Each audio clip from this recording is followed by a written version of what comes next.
It's so good to see so many people here, some old friends and some new faces. I'd again like to echo Paul's comments in welcoming Ray, patient representative.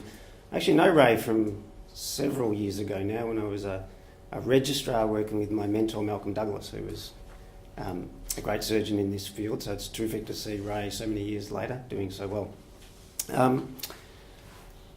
By way of introduction, this working party was put together, I think, as Professor Thomas stated, to try and get clinician engagement and practitioner engagement in this area that we're all really invested in, and to hopefully bring content, as Professor Thomas put it, to policy making. And so this presentation really is a culmination of the work done by others. I'm really just the mouthpiece. And so I'd like to acknowledge that the people in the working party, the people that collected the data and analysed it and put it together, and just briefly state that the idea of this sort of working party and this summit was broadly to identify issues around care in oesophagogastric cancer. And this presentation and this data is really just a starting point for discussion for all of you who are invested in this area, to come up with the issues that you think are important. And it may relate directly to the data and it may not. Some of this data isn't necessarily going to cover all of the allied health fields, for example, and there may be important issues that need to be raised there. And it is from a statewide perspective. And we're all here because we want to improve care, we want to improve outcomes for our patients, we want to make our systems more efficient and more productive. And in any process like that, you need to ask yourself, well, what are we doing now? Can we describe what's actually occurring at the moment? What sort of outcomes should we expect, either in the process of care, so those optimal care pathways perhaps, and in the results of treatment and outcomes of those processes? And then also to consider what outcomes are important and perhaps try to prioritise those. And of course there are various perspectives on that. There may be clinician perspectives that revolve around surgical morbidity or mortality or survival from cancer. But there are also patient perspectives that may be perhaps even more important to the people that are suffering this disease. So problems with symptoms after treatment or with presentation. And we know from a number of quality of life studies that in fact, if you look at esophagectomy, quality of life deterioration after treatment is quite significant and takes much longer to recover than perhaps we may have thought. And so perhaps these are some of the areas of our allied health colleagues may be focusing on in thinking about issues. Then there's also the wider perspective, perhaps the community perspective or government perspective, where we need to perhaps think about access to services. Are we treating everybody consistently with the same optimal care pathway? Are we reducing variations in our approach and in our outcomes? So the resolutions of the working party, and there were some quite robust discussions, but broadly we came down to these sort of areas that we thought it would be interesting to see if we've got any data to describe some of these areas. And that was firstly the utilisation of the MDT. There was a very strong feeling within the working party, and I think amongst all of us, that the MDT process is a real key element to the management of these very complex cancers, and that ideally every patient would go through an MDT process. We want to know what we're doing currently, so what are the current care patterns? Can we get some information on basic mortality outcomes? And importantly, are there any geographic variations? So we're going to look at that in this presentation. And so to look at the geographic variance, for example, this is most conveniently analysed by the Integrated Care Services, or the ICS, which I'll show you a map for. In terms of the MDTs, we thought a simple outcome such as purely capture rate, if we can get some estimate on what we think new presentations are being captured at MDT meetings, then that might be useful data to look at. I'll reference the optimal care pathways that Professor Thomas mentioned without going into any great detail, but this data really focuses in these areas of the optimal care pathway. So clearly there's a broad range of that whole process that we're not looking at directly with this data today, but are still open for discussion. A brief word about the data sources. These are, as has been termed, administrative datasets from the Victorian Cancer Registry, hospital inpatient data, radiotherapy centre data, and the National Death Index. And these are all linked. And so the analysis is performed using this linkage. But you'll immediately see that each of these datasets perhaps are not all the same populations. And so when I present this data, you need to bear in mind that we're not talking about one defined data set. Each area or each slide may be referring to a particular subset of this data. The features of the data set, though, are that it is statewide data through this linkage program, and it's looking at population level outcomes. I think all of us that are enthusiasts in this area have really good local data in our hospitals, or perhaps with a couple of hospitals, and we can describe what happens in our own experience very well, but we would all struggle to describe what happens on a statewide level or at a population level. And that's where this data becomes potentially useful. And it offers us general indicative patterns. It may not allow us to drill down on extreme detail, but that might be something we wish to look at later. But there are limitations to it. It doesn't necessarily record what sort of care is occurring in the community. It lacks specific disease features, particularly data around staging.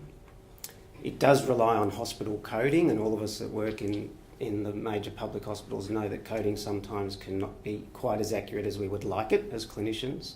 And there are some assumptions being made, particularly when we look at the definition of metastatic and non-metastatic as presented in this data. We will talk about the different regions, and I'll just note that with the Hume regions, because some of those patients are treated across the border and some treated within Victoria, that data becomes a little more difficult to interpret. These are the X regions that I've referred to a couple of times. So on the right you can see that, so I just want to get the right button, the metropolitan X that live in here, and then the regional X around the state. If we look broadly at esophageal and gastric cancer, the data over the years 2008 to 2014 tell us that there are approximately 330 cancers, esophageal cancers per year, and about 550 gastric cancers occurring per year. Remarkably, the mean age is 72, with a male predominance. None of this would surprise us. And important to note, a prevalence in the lower socioeconomic classes against the higher socioeconomic classes. Metastatic disease at diagnosis, which is a proxy measurement, and Luke, one of our data collectors, can explain that in more detail if needed, sits at around 36% for esophageal cancer and 41% for gastric cancer. With reference to esophageal cancer in particular, we see the predominance of adenocarcinoma that we would expect. But I do note, as has been the trend worldwide, this is that perhaps 20 years ago there was a predominance of squamous cell carcinoma, which has steadily declined and continues to decline, with an increase in adenocarcinoma. When we look at a multivariate analysis to try and identify those independent factors that predict the risk of esophagogastric cancer combined, we come up with age. So there's an increasing association with age. It's no surprise, most cancers are like that. There's a male predominance, so this is all reflecting our demographics. And the lower socioeconomic class, again, features as an independent predictive factor for gastroesophageal cancer. Whilst adenocarcinoma of the esophagus is increasing, the incidence overall has remained relatively steady, perhaps a slight decline, and that's due to that crossover between adeno and squamous cell cancer. Gastric cancer on the whole is also declining. What perhaps is encouraging is also that mortality in both of these cancers is also declining as we advance through the years.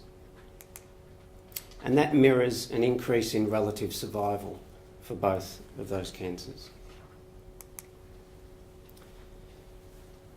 We've already mentioned that the incidence of cancer is higher in the lower socioeconomic classes. but so is mortality, represented there in the blue bars, both for esophageal and gastric cancer.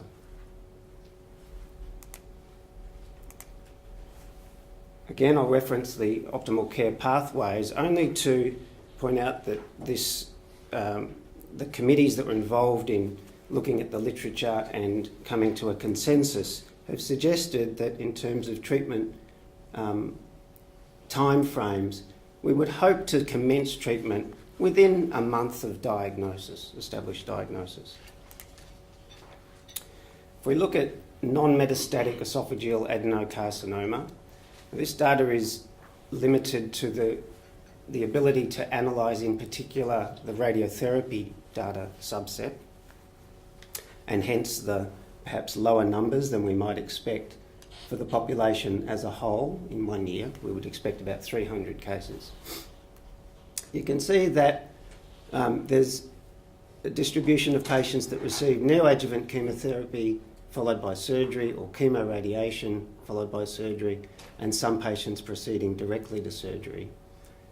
There's a subset of patients that received only chemotherapy or chemoradiation. Perhaps what was a little more surprising in these non-metastatic patients is that there was no specific treatment recorded. When this group is looked at, we should note that 33% had a stent placed, so clearly it was decided in the treatment pathway that these patients shouldn't receive aggressive treatment. About 62% were in the older age group. 14% clearly were of a poor prognosis at the time of diagnosis, despite the non-metastatic classification. But I think, Luke, was it about a third that didn't seem to fit into any of these categories? Yes. Is that about right? I think that's about right. So I'm just flagging that as perhaps a potential discussion point as to why that might be, whether there's any clues. If we look at the time frames to treatment, they're not too bad, but they seem to be just a little over the intended targets. The reasons for this we don't have, and that again might be something for discussion here. In particular, I'd point out this pathway which surprised the working party and myself included, where a patient did not appear to receive any neoadjuvant therapy, yet took quite a long time to get to surgery. And this again is the reasons for this are completely unclear. We don't have the drill down on the data to be able to tell us that. With gastric cancer, similar sort of patterns emerge. I won't dwell on the detail, but here the time frame again is similar, with slightly longer than our hoped for 28 to 30 days to reach treatment. Remember, this is the population, this is the group as a whole. So what about geographic variation then? So that describes what's been happening. Is it different between different areas? And we use the X regions to try to define this for convenience. First of all, the populations themselves differ, particularly in socioeconomic status. So many of the regional centres have a greater proportion of patients or people with lower socioeconomic status. So immediately there's a demographic difference in the geography. There is an interesting difference in age group, but it's the younger age group in the western regions of Melbourne, which is a young growing area, so perhaps not surprising to see that, but probably not so relevant to any sort of planning strategy or treatment strategy for esophagogastric cancer, which tends to occur in the older population, for which there are really no significant differences across the X. If we look just bluntly at incidence in the different regions, and Luke will be cross with this slide because I made it up and didn't put any error bars on it, but there you go. I really did it just as a visual representation to show, yes, there is variation in incidence, but when analysed in a multivariate analysis looking for independent predictors adjusted for age, year and socioeconomic status, there are no differences in incidence across the various regions. So treatment by geography. If we look at esophagectomy, adenocarcinoma, non-metastatic disease, first of all, and perhaps not surprisingly at all, the chance of having an esophagectomy decreases with age, particularly after the age of 75. And that's no surprise, but the data plays that out for us. There does appear to be a potentially significant difference in the rate of esophagectomy according to geography. Hume, we've mentioned before, is difficult to read because of the potential for patients to be treated across the border, and so excluding that, there does appear to be a significant difference. And I'll just again focus you just on this group here, where the adjusted rate of esophagectomy is lower than the predicted. Similarly, neoadjuvant chemotherapy for the same disease, again without going through all of the detail, I'll just point out that there does appear to be a reduced use of neoadjuvant therapy in these areas. But similarly, there is also a greater degree of presentation of metastatic disease in these areas. And what is interesting is that there is at least some association, if not causal, with survival. So there is a lower survival, again, in those areas at 1 year and particularly at 5 years. Now, perhaps that relates to an increased frequency of metastatic disease, perhaps it's different treatment patterns. We don't know. This is an observation and is open for discussion. So there does seem to be a trend towards lower socioeconomic status in some of these regional areas, which is associated with a higher mortality, a greater proportion of metastatic disease, particularly Loddon-Malling, lower rates of surgery and neoadjuvant therapy, and an association with poorer survival.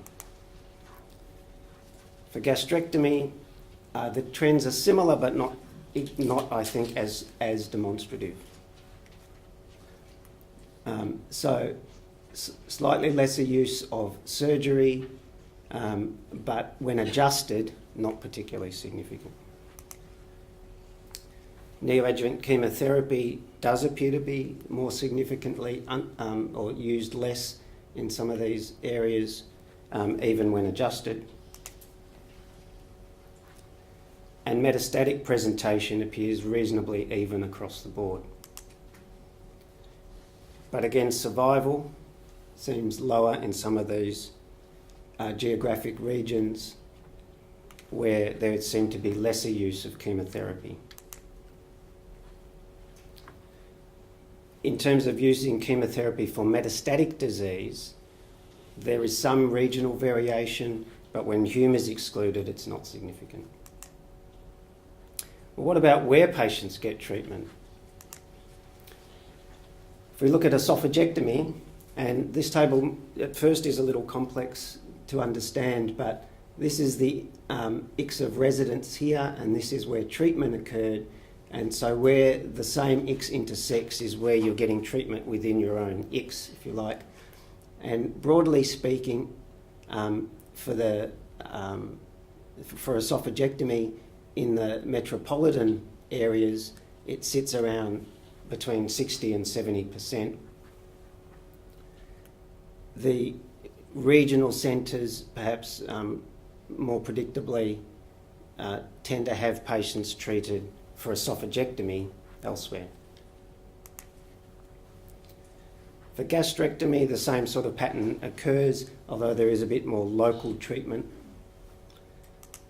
And so if this is represented graphically with this quite amazing graph, I think, but the real key figure is the number in the middle, describing where local treatment occurs in surgery for esophageal cancer and gastric cancer.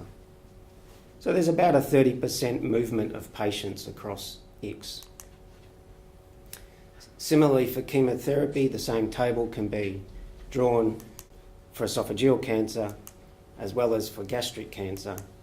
And if we look at chemotherapy, the figures are pretty much the same as the surgical sort of figures with some mild variation. Again, about 20 to 30% of patients moving across the ICS.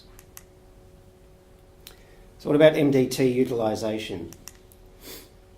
It's a little difficult to get a clear figure about this. Morella's worked hard to try to identify the number of MDMs around the state, and 15 were identified, but there may be more that we don't know about that occur in private institutions or elsewhere. This is data from a DHS audit, looking at figures from 2013 to 2015, looking at the number of newly diagnosed cases of esophagogastric cancer from the administrative datasets and comparing that to evidence of discussion at an MDT. The target is around 80%. I think most of us in this room would like it to be 100% ideally. But this audit suggests that we're not reaching that 80% target in most cases. And yes, there's a whole lot of issues that go with this, but this is the indicative data at the moment. This is data that Morella has tried to source by actually going to the MDM databases themselves. And you can see the pattern is slightly different, particularly at this end. Nonetheless, the indication is we're still reaching perhaps around 60 to 70%, not our 80% target, certainly not our 100% desirable outcome. What about staging? We've already said the administrative datasets don't really give us any information about staging. Are we documenting our staging through MDM use? The target here is 100%. That would be ideal. It's hard to plan treatment without clear documentation of staging. We know ourselves, I guess, that we always stage the patients. We know that we're not planning treatment without staging.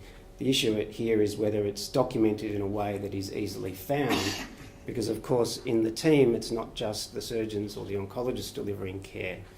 It's multiple other people that may be involved and may need access to that information. So again, it seems our documentation is not where we would like it to be.